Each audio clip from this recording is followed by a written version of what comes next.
Hello, it's Charlene Lee, and today I'm going to be talking about how you should be thinking about a strategy process that is much more in line with the way that the world actually works.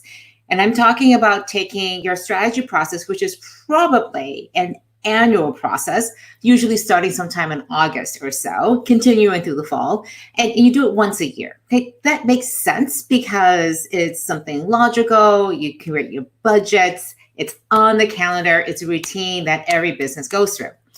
But I think it has fundamental flaws, especially in a world that is being completely disrupted by COVID.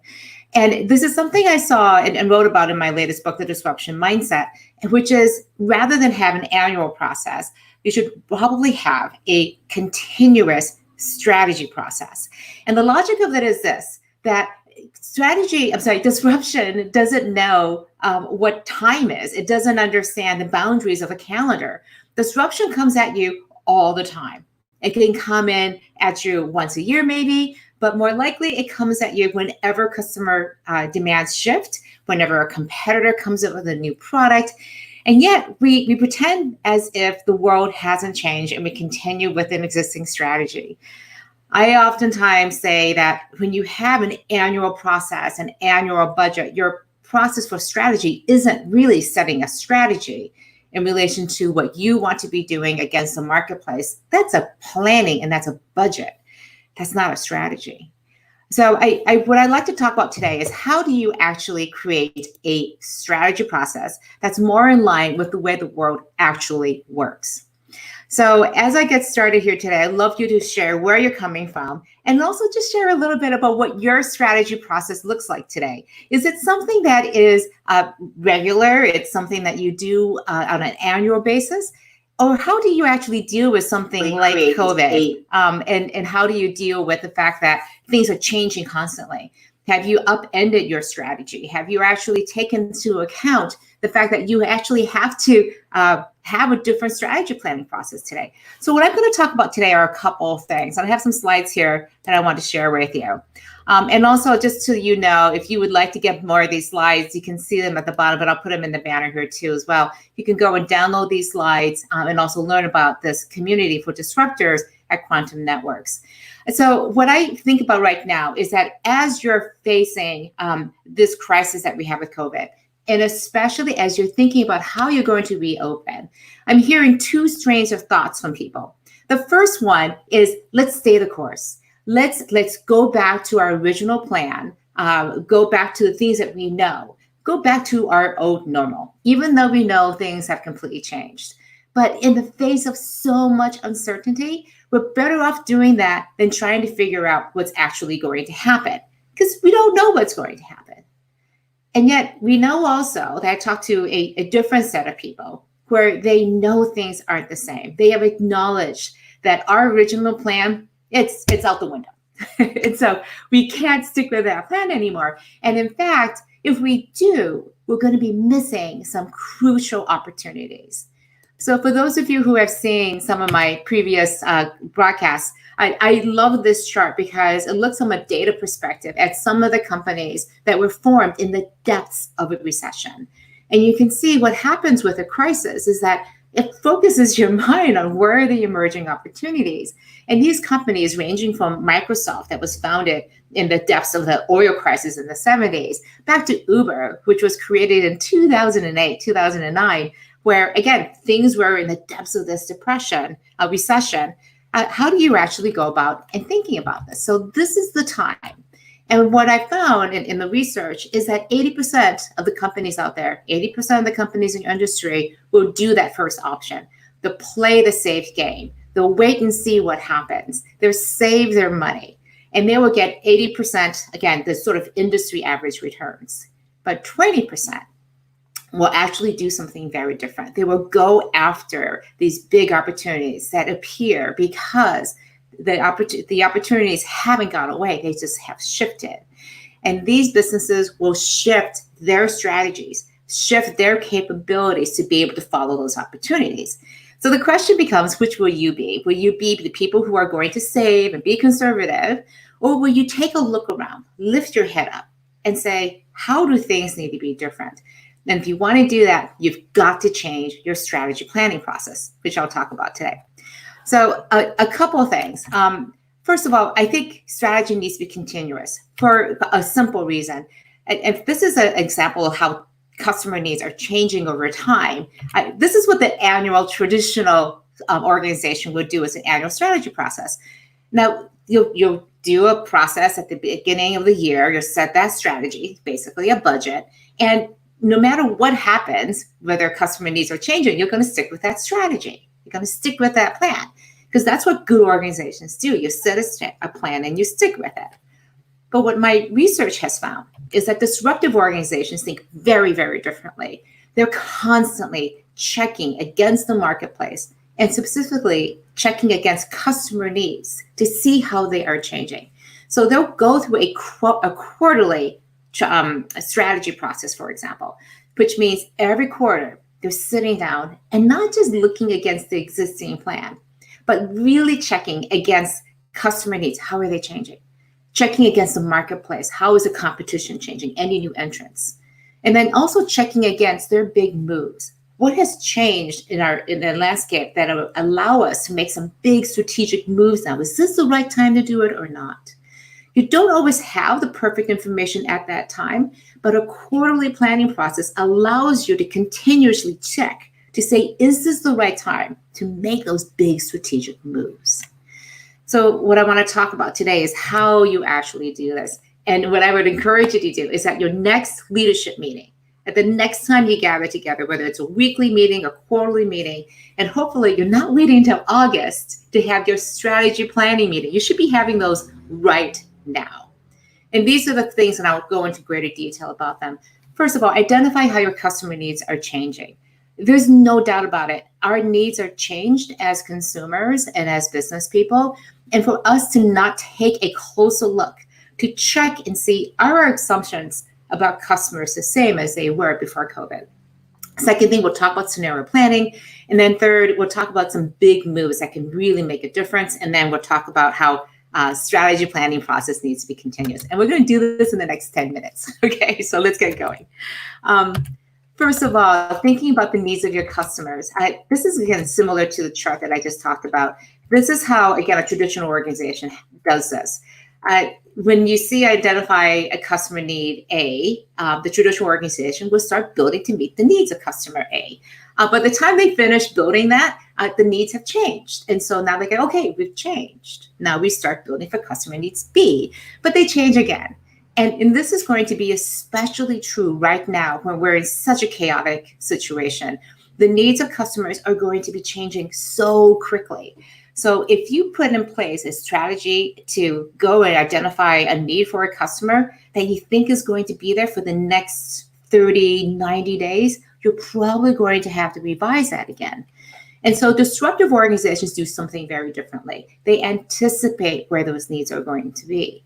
And this requires a different type of strategy planning process where you're looking again into the future and bring it forward to make those actions and make those investments today. So this is a very different way to be thinking about things. And it's the fundamental thing that I found with disruptive organizations. The ones that seem to outperform and thrive with disruption, they're constantly living in the future, thinking about it, and they're doing this continuously. The other thing that we see is that using scenario planning is super helpful. And I have some links that I can share. I'll put that into the links at the download place too as well. The links to a webinar that I did with Doug Randall from the Trium Group that developed this process. And the difference is with scenario planning, especially in such uncertain times, it allows you to create scenarios for what the world could look like. This is very different than the way we typically do strategic planning, which is based on a forecast model. How did things work in the past? We adjust it and make adjustments for the future. In such a disruptive time, you need to be doing scenario planning. And so some of the scenarios that Trium came up with these four, maybe there'll be a gradual recovery. Maybe there'll be fits and starts. Maybe there'll be a perfect storm and everything completely tanks. Or maybe we can be optimists and maybe there'll be a great correction where everyone's going to work together. We realize we can't do this separately. And we're going to make this all work and we're going to accelerate into a brand new place. Which of these things are going to be the future? You don't know. But the key to a robust strategy is to develop your strategy for every single one of these scenarios as if they were going to come true. And then you identify your no regrets moves. What moves make sense regardless of which scenarios happen? Then you develop the triggers to understand as time evolves, which of these scenarios seem to be coming up. And then you have your big moves and your strategic plans underneath each of these strategies, each of these scenarios to be able to execute as you get a better picture. The problem oftentimes with not planning far into the future is that we don't know which of these situations will evolve. No one does. No one has a crystal ball. But to have a robust strategy that gives you the biggest options and the biggest bang for the buck, you are going to have to develop robust strategies for every single one of these scenarios. I mentioned big moves, and I think the big moves are so important because I've never seen an organization drive growth coming out of recession by saving their way out of a crisis. You can't save your way out of a crisis and expect to do great. You have to act your way out of a crisis. You have to make these big moves. And they may not feel that big, but they actually are bigger than just staying where you are with the status quo. So these are the big moves that can really make a difference. So once you have your scenarios, identify the big moves that can really make a difference inside each of them.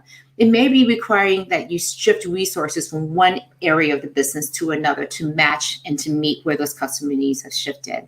It may require that you differentiate significantly against your competitors. It may be new products or services that you have, or you may actually go out and acquire new companies.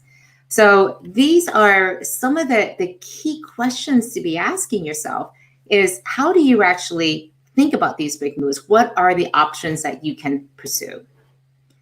The last area I want to talk about and spend a little bit more time here is how do you have to shift your strategy planning process? And as I mentioned before, you have to do those three things first. Identify how your customers have shifted, identify those scenarios, and then also the big moves. The key part to a continuous strategy planning process is you identify what those triggers are.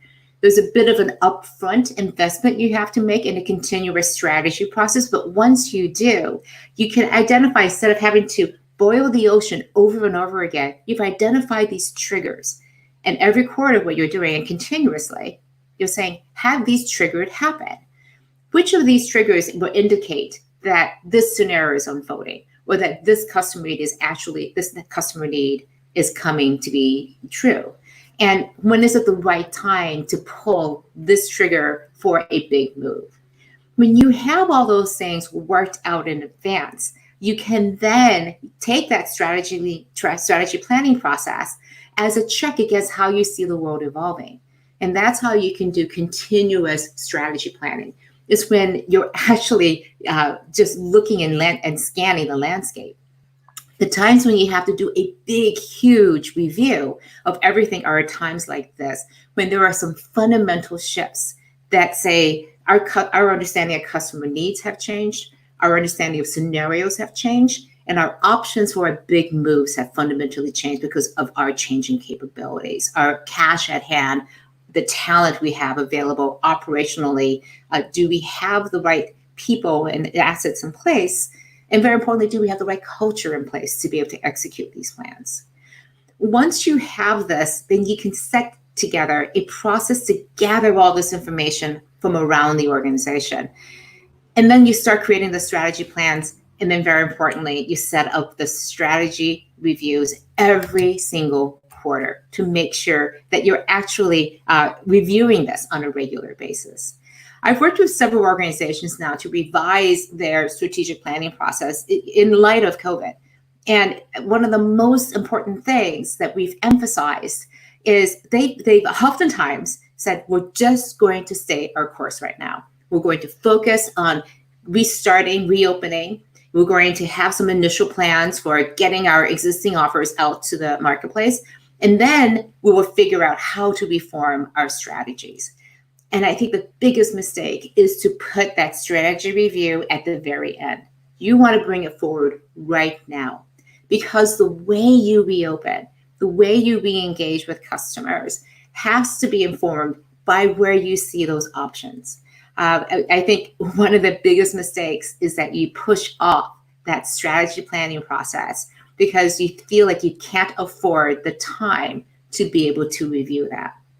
I totally agree. You've got to put together, in a moment of crisis like this, the 30-day plan and 90-day plan for just basic operations. Do that. You got to get going.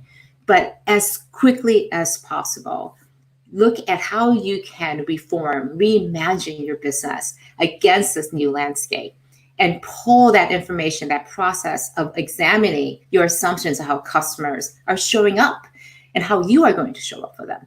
Reform and revise your plans of how you're going to think about developing these scenarios, and especially look for the opportunities for these big moves, because this is the time to be acting on them. The sooner you can execute and feel confident that you can execute on those big moves, the sooner you are going to be able to grab those opportunities that disruption has created. So what I encourage you to do then is to think about where these activities are going to be, and in particular, how you're going to think about the strategy planning process. Because if you are continuously doing it only an annual process, it's not going to work, especially in such a world of disruption. So the things that I would encourage you to take a look at is, first of all, you can go and download this presentation in that link at charlinglee.com/CONT for continuous that strategy. You'll see additional resources around how to be disruptive. You'll find information about how to engage with me if you need some help with your next leadership meeting. And also I wanted to explain to you how we have a new community for disruptors called Quantum Networks. It's a free community. I want to emphasize that. And it's the opportunity for disruptors to come together. And I created this community because I realized that as disruptors, we don't have very many places to go to find like-minded people. So it's a safe place where we can share ideas, talk about how we're developing our careers as disruptors, and how to just stay strong in the face of so much change happening in the space. So I have a couple questions here that I want to address. Let's see, I'm just checking the messages here. So I have a question from Mike, and says, a client says, we need a big workaround to get X project going within the next 30 to 90 days. We can't do it within the status quo. Let's just get some skunk works moving on this. What have I seen in the past that works with minimal friction? I think the number one thing to do is to acknowledge my very first point, which is at a minimum, understand how your customer needs have changed. Assuming that they are the same as they were a few months ago is, I think, a dangerous thing to do. So at a minimum, and I don't think anybody would push back against this, is to say, let's go out, let's do some informational interviews. Let's create a customer advisory board. Let's go and talk to as many customers to test whether our assumptions from the past still hold true. And if they do, that's great. Let's double down on them. But go look for the opportunities to expand, to grow, because you don't know for sure in the face of so much change where things have gone. Let's see this. Let me see if I can see any other issues. I love this comment from David. Are you playing to win or just not to lose? I love that, because I feel so many companies now are doing the safe hedge, the safe harbor kind of approach to strategy, which is if things are really uncertain, I'm just going to do the minimal possible, get operating, and then see what happens. And that's playing just not to lose too much. I'm hedging my bets. Whereas I think right now, and it's so difficult when things are changing everywhere, you have to conserve cash. Absolutely that, because cash is king. But what you do with that cash is so crucial, because again, I think in this disruptive space, the people who are going to win, who are going to be the victors of disruption, are the ones who are jumping high up in the air, trying to grab those pieces that have been torn apart and thrown in the air thanks to COVID, and putting them together as fast as possible into new options and opportunities. Let's see, another question I see here is, do you think that connecting points, so this is from KO, Do you think that connecting points to create a good strategy is more important for success than being more innovative in the moment? I think, again, innovation is super important in this space, but I actually think that alignment around a really clear strategy and bringing everybody against these big moves is more important. Again, one of the big moves could be just changing your value prop, changing how you talk to people against specific needs with your existing products and services. You may not have to change anything about what your offering is, but how you talk about that value proposition to your customers may have to change because of their changing needs. I'll give an example. In the chaos that's happening right now, not a lot of people are in the space to be thinking about buying and committing. They're still trying to figure out how the world works. So you may not be able to make that sale right now. So you may need to be pivoting your sales team to talk about just explaining how the new world works, explaining how to think about this, become that trusted ally. And then when the time is right, they will automatically call you. You will be first on their list. So there's a time to be selling. There's a time to be helping. And knowing when that time shifts because you're close to your customer is absolutely essential.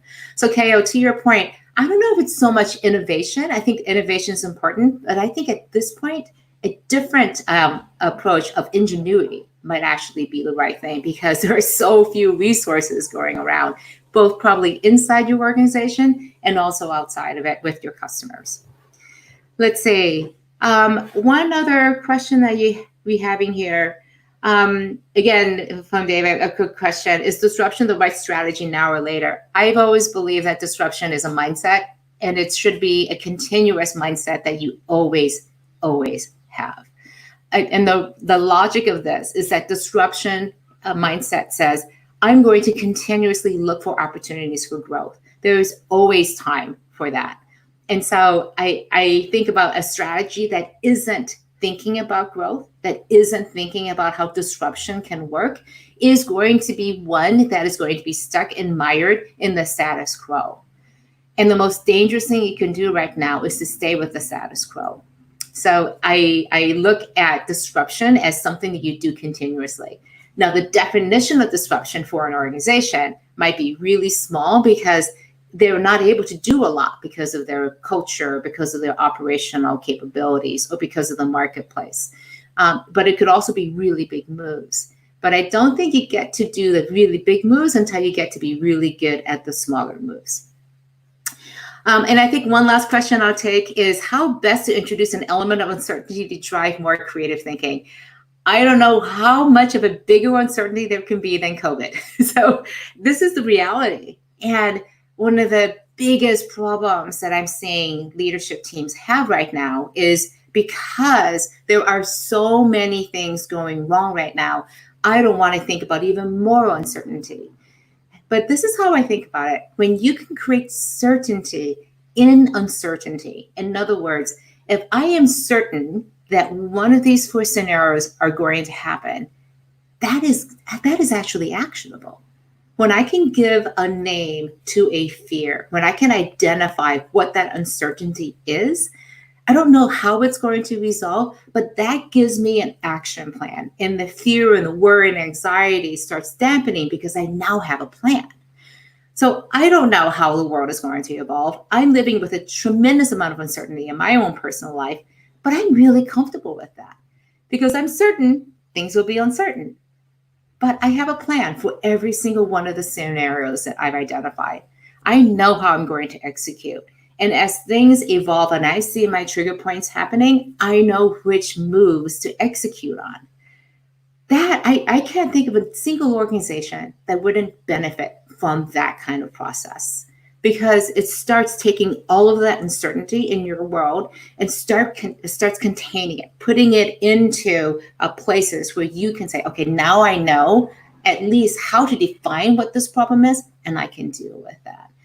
And so when you're thinking about your strategy is about where you're going to go. And if you don't know where you're going to go and just going to stay where you are, you're in great danger. You're putting your organization and your products and your customers, you're not serving them because you're not moving with them. the best thing you can do right now is to figure out where you want to go. And if you don't know where to go, that's where scenario planning, that's what the strategy planning process is so important as a process to master and change and make it continuous rather than an annual process. So I wish you all the best with this. Please stay in touch. I would love to hear from you in the comments, or connect with me through all those various social platforms. Connect with me. I would love to hear how you're thinking about this strategy process. What's working for you? What's not? Because that's how I can improve the research and share it back to you, my community. Thank you again for watching, and good luck to you all. Thanks. Bye-bye.